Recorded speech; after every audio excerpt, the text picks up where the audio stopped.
Hello. I feel like I should preface this by saying I'm not a personal trainer, I'm not a coach, I've zero qualification whatsoever when it comes to muscle building, fitness in general. I'm 16 years old, so if you take what I say at face value, it's not facts, it's opinions, it's guidance, it's advice based off of my own experience. Not that I have extensive experience, I've only been training for about 2 to 3 years at this point, but I think I've gone through enough trial and error. I've done enough things wrong and I've done enough things right to where I can, to some extent, say the right thing. So, we're going to be talking about how to build a good chest, which I assume you were aware of because it's in the fucking title of the video. My chest, granted, it's mainly due to genetics, but it is, in my opinion, the best part of my body. I wouldn't feel qualified enough to make a video on how to grow your arms or your shoulders or your legs. Maybe in the future when I develop those body parts enough, but I think that my chest is the main thing that stands out in proportion to the rest of my physique. I'm not saying that I have like the biggest chest in the world, because like I said, I'm 16 years old. I can't even grow a beard yet. I'm not going to be like a Mr. Olympia level physique. And of course there is the fact that what works for me may not work for you.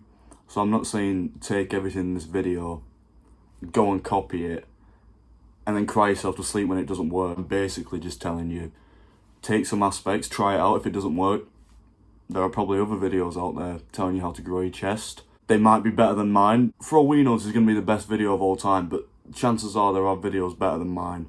But I'm going to share my experience anyway.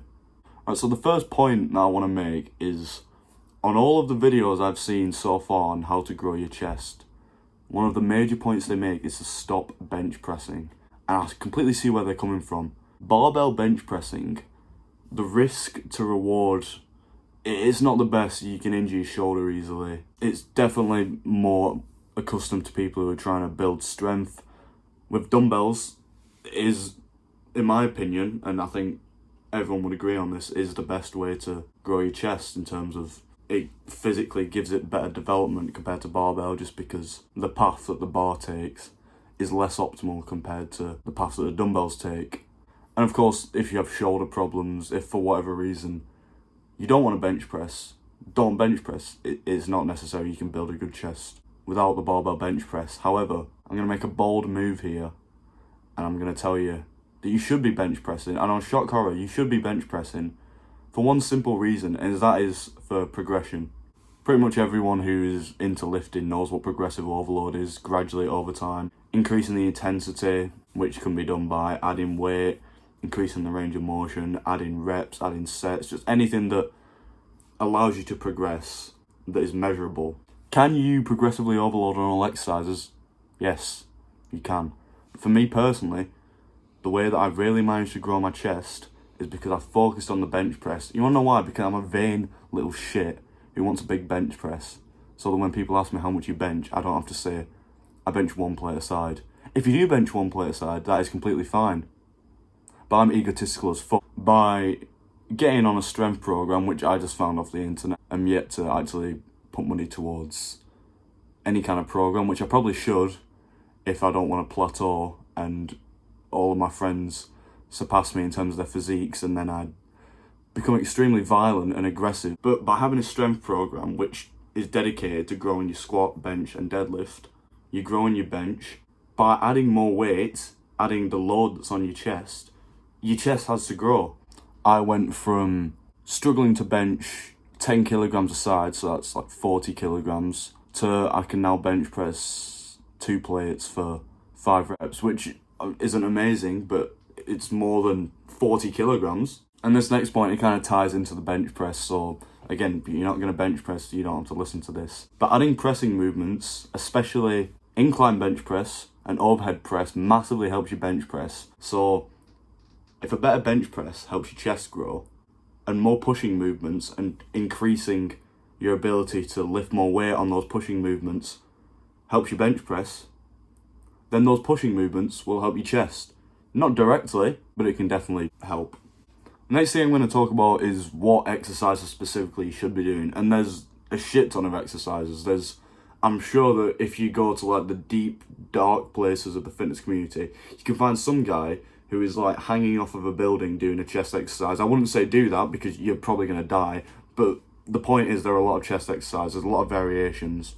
So what I'm saying, there are plenty of other things you can do. But for me, the main exercises that I did was, as I said, flat barbell press, incline dumbbell press, dips, and chest flies. I know it's not the most groundbreaking information. I'm sure that most people would say they're the best exercises, but I'm going to tell you why I think they're the best exercises. I just went over the bench press. Incline dumbbell press, as I said earlier, with dumbbells, you can activate your chest better, is objectively better for growing your chest. Upper chest is what a lot of people lack in, especially if you have overdeveloped lower chest, you got them saggy tits. You don't want them saggy tits. You want a nice full chest. So you want to isolate your upper chest, which you can do in other ways, which I'm going to talk about in a sec. But incline dumbbell press, make sure you prioritise progressive overload on that, because that's when I started seeing signs of improvement. I was doing incline dumbbell press for a very long time, but I wasn't progressively overloading. I was sticking to the same dumbbells, very, very light dumbbells, like 14, 16 kilograms. I didn't see any progress until I started getting stronger at them, purposely going up in weight, stepping outside my comfort zone, and that did also help with my bench press.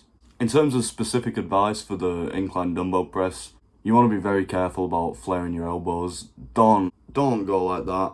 I assume you like having functional shoulders, and if you do that, well, you're not going to have functional shoulders, so don't do that. Make sure that your arms are at more of an angle like this. And at the top, don't slam the fucking dumbbells together. Don't do that, because first of all, it makes you look like a dick. You're probably going to crush your thumb somehow. Slowly bring them together and prioritise the stretch. This applies to all of these movements I'm talking about. The stretch and the squeeze, obviously the most important parts. The squeeze being when you're at the top of that movement and you squeeze your pecs together. The stretch is stretching your pec. That was a really stupid sentence. I see a lot of people, I know I just said that you need to prioritise progressing on weight, but I see a lot of people, because they want to go to those heavy weights, they kind of stop like around here. They don't want to go all the way down because, yeah, it probably would be dangerous on your shoulder if you're ego lifting. So the moral of the story is don't fucking ego lift. Pick a weight that's difficult. Never pick a weight that's easy, because like, why would you do that? Pick a weight that's difficult, but you can get the full range of motion. It's going to be difficult to get the full range of motion, but you can do it in a safe way. Dips are actually a very recent addition to my workout, simply because I wasn't strong enough to do them before, and I was too much of a pussy to go on the assisted dip machine because I thought it made me look stupid, which that in itself is stupid. If you can't do dips, go on a dip machine, because no one cares, alright? I thought that people were going to laugh at me. I thought that as soon as I stepped onto that dip machine, I was going to get rocks hurled at my face and I was going to be taken to hospital. No one batted an eye. Just get on the dip machine. So the reason why I think dips are so good, obviously, depending on the way you do them, dips can be a predominantly tricep focused exercise or a predominantly chest focused exercise, and that all depends on the angle at which you're at. If you're straight up as possible, I don't have a dip bar, I have a chair, so I can't really show this. If you're going like this, it's going to work your triceps more. If you lean forward more, you can tell if you do it. I'm not going to ask you to pretend to dip in your room, because that's a very strange thing to ask of you. But you can feel your chest contracting more when you lean forward, and it stretches more because your arms are back. It's as if like you're doing a fly. Your arms are back there. When your arms are back here, your chest stretches more. You can add weight. I've added weight a few times. I'm still not very strong at dips, I'm going to be honest, so I don't add a lot of weight, and in my last few sets I just do body weight anyway. Also targets that lower chest. I know you don't want to like target your lower chest too much, but you want to get some development in there because it makes it look nice. And the last exercise which I mentioned, which is flies, which is a very broad term because there are a lot of different ways you can do flies. Some have advantages over others, but I don't think I can say one is necessarily the definitive de facto, you should do this, and if you do another one, you are committing sins against humanity. I personally, if I can, like doing cable flies. My gym is extremely busy, and a lot of people like to sit on the cable machine doing fuck all. And yeah, you know, it's just quite busy sometimes, which is completely understandable, you know, I get it. So, if I can't do cable flies, I go on pec deck machine, just as good. And then, of course, you can also do dumbbell flies.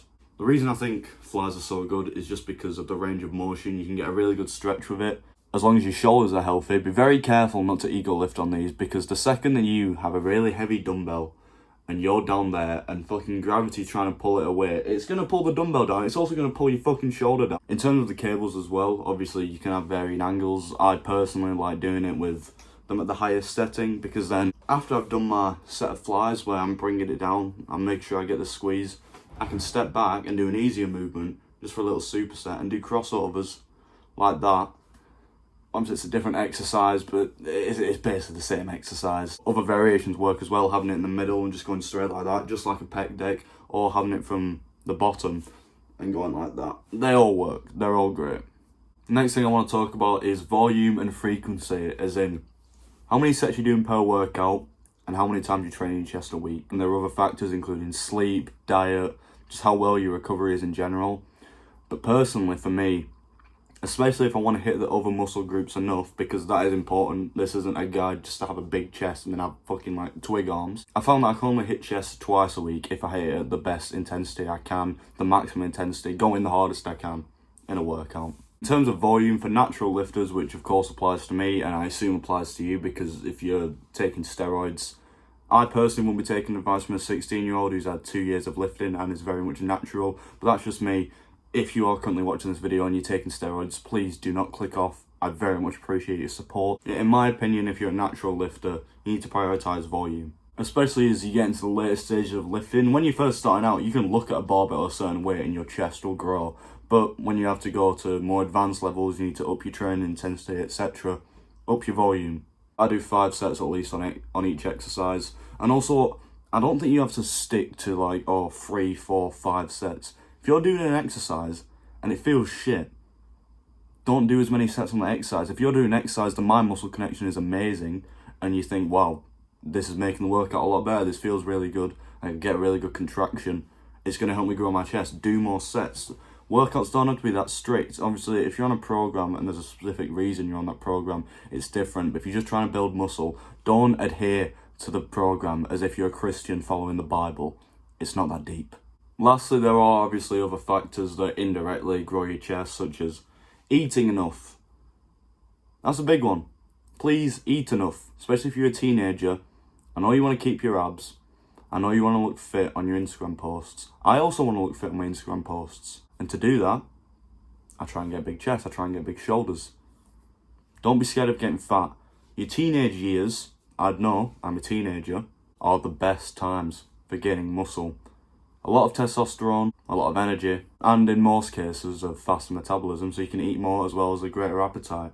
So eat a lot of food if you want a big chest. If you don't eat a lot of food, you're not going to get a big chest, which I mean is fine if you don't want a big chest. You don't need a big chest. A big chest does not define you as a person. But if you don't want a big chest, then why the fuck are you watching this video? Supplements, I mean, you can have whey protein if you want. It's better to get your protein from whole foods, obviously. But if you're really struggling to get that protein in, sure, have a protein shake just to hit your protein goal for the day. Creatine, again, not necessary at all, especially if you're starting out, but a very good supplement. Helps with recovery, gives you better strength, better muscle mass, helps you retain water better. That's how to grow your chest. Like I said at the start of the video, it's not all going to work for you. It worked for me, so it could work for you. Try it out, or don't. You just sat through this entire video for no reason then, but sure, don't try it out. This is all just advice, it's not facts, etc. I'm just trying to help out anyone who's in desperate need of advice on how to grow their chest. So if you made it to the end of the video, thank you very much for watching. I greatly appreciate the support. Please leave a like, comment, subscribe, follow my Instagram, it'll be in the description below. And I'll see you in the next video. Right when I pressed the button to stop recording, I thought about how unnatural and awkward that outro was, so I'm just going to sit here for 2 to 3 seconds and end the video abruptly.